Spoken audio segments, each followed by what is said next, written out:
Hoy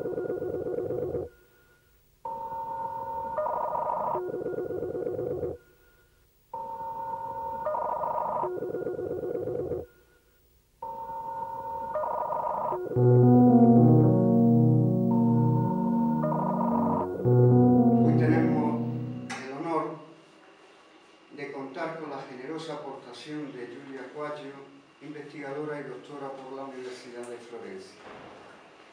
El tema que nos reúne hoy aquí es del pasado, pero también del presente.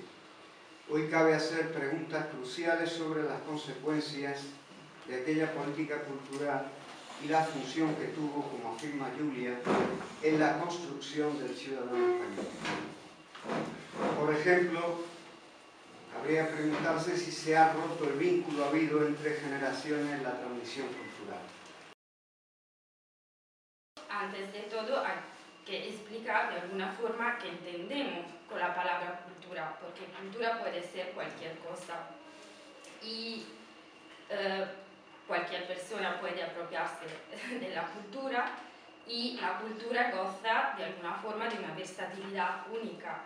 y tiene la capacidad de transformar los sentimientos, las emociones y también, que es lo que he tratado de explicar en mi libro, de crear ciudadanía, de crear solidaridad y de alguna forma también reducir tensiones en situaciones de crisis. Sin embargo, en España, después de 3 décadas, a partir de los años 80, las estadísticas culturales están en rojo y podemos, digamos, asistir a un cambio de tendencia en la política cultural en general. La propia Alemania está invirtiendo de manera modesta en el sector cultural, en la política cultural. Es decir, que algo, a lo mejor, en las tendencias de los estados en política cultural está cambiando. Es decir, la pregunta es si la cultura, con diferencia respecto a las tendencias de los años 70 y 80, ya no es un elemento de un instrumento de legitimidad de los estados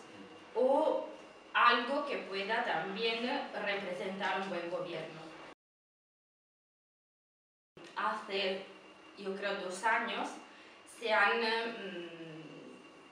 circulado unas teorías sobre la existencia de una CT, es decir, de una cultura de la transición, que según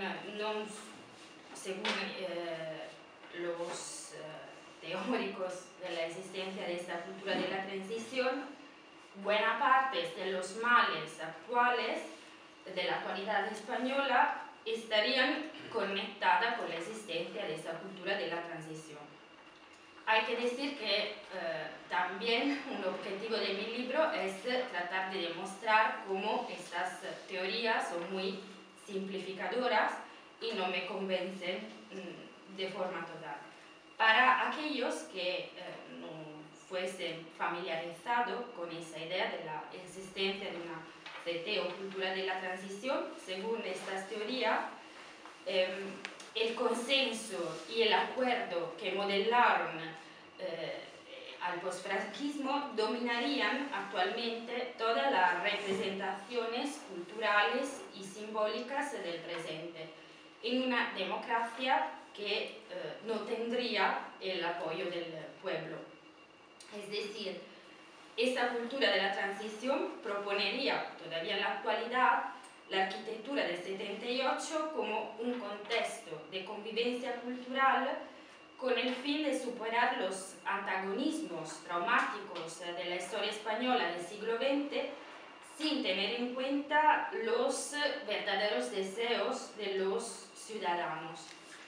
Y según estos teóricos, actualmente, a partir también, por ejemplo, del movimiento del 15M, estaríamos justo presenciando el deshielo de la CT, de la cultura de la transición.